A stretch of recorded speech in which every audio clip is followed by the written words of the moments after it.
ఫిబ్రవరి 1వ తారీఖున 2025 రాబోయే మన ఫైనాన్స్ బడ్జెట్ గురించి ఒక కామన్ మ్యాన్గా మాకున్న ఆవేదన చెప్పుకోవడానికి అవకాశం దొరికిందండి. జీవారికి ధన్యవాదాలు. ఒక కామన్ మ్యాన్గా ప్రస్తుతం ఉన్న ఇండియాలో ట్యాక్స్ టెర్రరిజం జరుగుతుందండి. బేవత్తున ట్యాక్సెస్ వేస్తూ సామాన్యుడి యొక్క నడ్డు విరగొడుతున్నారండి. పెట్రోల్ రేట్లేమో 110 రూపాయల దాకా పెంచి బ్యారెల్ రేట్లు తగ్గినా కానీ, ఇంటర్నేషనల్లో క్రూడ్ ఆయిల్ ప్రైసెస్ తగ్గినా కానీ ఇంకా తగ్గించకుండా అయ్యే ప్రైసెస్ మెయింటైన్ చేస్తూ సామాన్యుడి యొక్క నడ్డు విరగొడుతున్న ఈ కార్యక్రమానికి వాళ్ళు ఎంత తొందరగా అయితే రేట్లు తగ్గిస్తారో దానివల్ల ఇన్ఫ్లేషన్ తగ్గుతూ మిగతా నిత్యావసర వస్తువులు కూడా తగ్గుతాయి. అవి చేయకుండా ఎన్ని హామీలు ఇచ్చినా కానీ ఇవేవి కూడా సామాన్యుడికి వంటపడదండి. ఒక ఉద్యోగస్తుడు సంవత్సరంలో 12 నెలల్లోని గవర్నమెంట్కి మాత్రం 44 నెలలు ఉద్యోగరీత్యా వాళ్ళు ఇవ్వాల్సిన శాలరీ గవర్నమెంట్కి ఇస్తుంది ఆ ట్యాక్స్ పరంగా. దాని మీద జిఎస్టీలు బాదుతూ హెల్త్ ఇన్సూరెన్స్ కూడా ట్యాక్స్ వేస్తున్న ఈ గవర్నమెంట్కి మనం ఏం చెప్తే వాళ్ళకి అర్థమవుతుంది మాకు అర్థం కావట్లేదండి. 18% GST on health tax, on health insurances, term plans, life insurance మీద ఇట్స్ నాట్ యాక్సెప్టబుల్. ఎన్ని ట్యాక్స్ వేసుకుంటూ మనం ఏదైనా ఒక కార్యక్రమం మొదలు పెడదామనుకుంటే జనాలకు భయపడుతుంది ట్యాక్స్ గురించే. ఏం కొనాలన్నా ట్యాక్స్. ఒక స్లాబ్ లేదు. వాళ్ళు చెప్పిన స్లాబు 1%, 1 or 2 స్లాబ్స్ అని చెప్పారు. ఇవాళ 7 స్లాబ్స్ ఉన్నాయి. ఎంత కష్టంగా ఉంటుంది ఒక్కొక్క దానికి ఒక్కొక్క స్లాబ్. దాంతోడు వీళ్ళు కడుతున్న షేర్స్ మార్కెట్లో కానివ్వండి, వాళ్ళు వేస్తున్న ఎస్సీజీసీ కానీ, ఎల్టీసీజీసీ కానివ్వండి, వాళ్ళు వేస్తున్న ఫైన్స్ కానివ్వండి, దట్ టూ మచ్. ఒక కామన్ మ్యాన్ కడుతున్న ట్యాక్స్ కన్నా, కార్పొరేట్ ట్యాక్స్ కన్నా 10 రెట్లు వాళ్ళ కామన్ మ్యాన్ కడుతున్నాడు అంటే ఎంత దిగజారిపోయిందో అర్థమవుతుందండి. ఈ గత 11 సంవత్సరాల్లో ఎన్డీఏ గవర్నమెంట్ వచ్చిన తర్వాత సామాన్యుడు ఇంకా బతకలేక చాలామంది వలస వెళ్ళిపోతున్నారు. And many people are living the country only for one reason, they can't accept and they can't live in the country because of the tax terrorism. ఒక సామాన్యుడు ఉద్యోగస్తుడికి కావాల్సింది ఏమిటి? ఒక మంచి పరిపాలనలో సుభిక్షమైన జీతం అందుతూ సేవింగ్స్ పెంచుకోవడానికి. ఇవాళ అబ్బాయి ఒక ఫ్యామిలీ సేవింగ్స్ కూడా లేకుండా ఉన్న ఖర్చులన్నీ కూడా ట్యాక్స్కి వెళ్ళిపోతూ ఓ పక్క స్కూల్ ఫీజే కట్టుకోవాలా, ఓ పక్క నిత్యావసరాలు కొనుక్కోవాలా, ఓ పక్క వాళ్ళకి కావాల్సినవే చేయాలా. ఏవి చేయడానికి అవకాశం లేకుండా పోతుంది. ఒక పేరెంట్స్కి అబౌవ్ 60 years పేరెంట్స్కి హెల్త్ ఇన్సూరెన్స్ కట్టాలి అంటే 18% ట్యాక్స్ కట్టాలి. It's not acceptable. Common man ఎలా బతకగలడని క్వశ్చన్ చేస్తున్నాం ఇవాళ. దానికి మీరు ఏం చేస్తారు?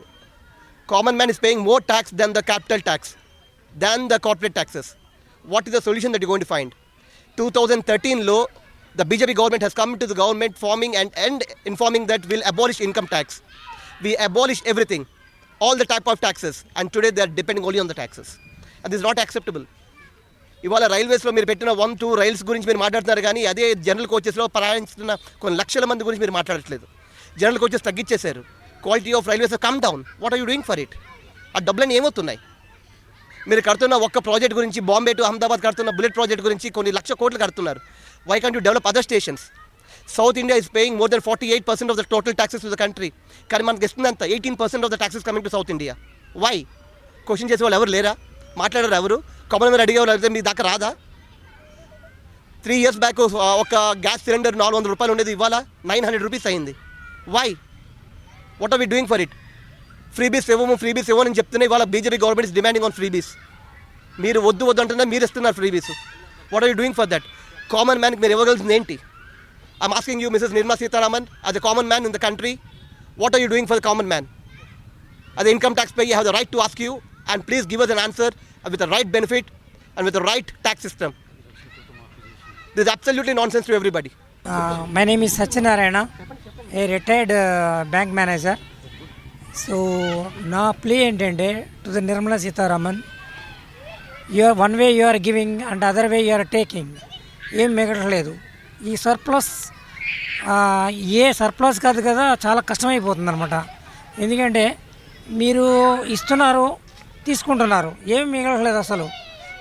ప్రైస్ ఇంక్రీజ్ ఎలా ఉందో చూస్తున్నారు కదా. కమోడిటీస్ అన్నీ భారీ ఎత్తున పెరిగిపోయాయి. అలాగే మీరు ఇచ్చింది ఏ మూలక సరిపోవట్లేదు. At the same time tax అని చెప్పేసి మా హెల్త్ సార్ ఆల్రెడీ కవర్ చేశారు. హెల్త్ ట్యాక్స్, హెల్త్ ఇన్సూరెన్స్ మీద ట్యాక్స్ ఏంటంటే సీనియర్ సిటిజన్స్కి. సామాన్య మానవుడు ఈ పెరిగిన రేట్లో ఎలా బ్రతకగలడు?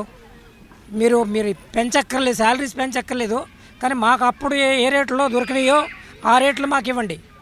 ఈ కమోడిటీస్ ఏ రేట్లో మాకైతే మేము ఎంజాయ్ చేసినామో ఆ రేట్లు ఇవ్వండి. కానీ ఇవన్నీ తగ్గించండి. ఈ శాలరీస్ పెంచమని అడగట్లేదు, పెన్షన్ రివైజ్ చేయట్లేదు ఎవరికి కూడా. కొన్ని పక్షపాతం జరుగుతుంది. సెంట్రల్ గవర్నమెంట్ వాళ్ళకి రివిజన్స్ జరుగుతున్నాయి, అదర్ డిపార్ట్మెంట్స్కి రివిజన్ జరుగుతున్నాయి. వేరే బ్యాంకింగ్ సెక్టర్ సరిగి పెన్షన్ రివిజన్ జరగట్లేదు. ఏదన్నా ఒక రూపాయి ఇస్తే అందులో 90 పైసలు మీరు లాక్కున్నారు, 10 పైసలు కూడా మిగట్లేదు. ఈ 10 పైసలతోటి మేము పెరిగిన రేట్లతోటి ఇవన్నీ బ్రతకాలంటే బ్రతుకు చాలా కష్టం అవుతుంది. సో ఎంప్లాయీగా మాకు ఎలా జరుగుతుందంటే ఇంక సామాన్యుడి సంగతి ఏం చెప్పగలమండి? సామాన్యుడు ఎలా బ్రతకగలడు? వాళ్ళ కారం ఉప్పు వేసుకుని తింటున్నారు. మీకు తెలుసా, టమాటాలు, బీరకాయలు, vegetables, every commodity, oils, every commodity 3 times increase అయినాయి. So you have to think it of madam Nirmala Sitharaman garu. ఎందుకంటే ఇది మేమందరం ఓట్లు వేస్తేనే మీరు గెలిచారు. అది దృష్టిలో పెట్టుకోండి. ఇప్పుడు డబ్బున్న వాళ్ళకి సపోర్ట్ చేస్తానంటే ఎంతో కాలం జరగదు. అది డబ్బు లేని వాళ్ళు కూడా మీరు కనిపెట్టుకుని ఉండాలి. ఐ మీన్ పేదవాళ్ళని, సామాన్యుల్ని. This is my request. My name is Rajendra Kumar. I am a senior citizen and a pensioner. My request to Finance Ministry is please rationalize the tax regime, because even pensioners are also paying huge amount of tax out of their meager pension. And second thing is, you have to, once you rationalize the tax regime, then you have to bring more people into the tax bracket, so that the more people, because in India if you see, very meager, less than 8% people are paying the entire tax out of 135 crores of people. So please make it more rational.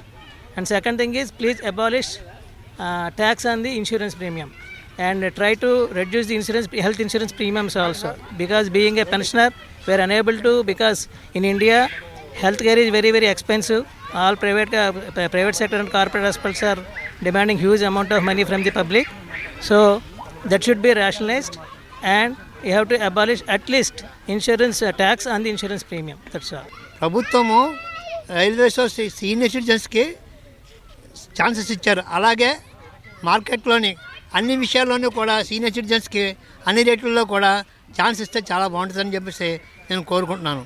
My name is Shobharani.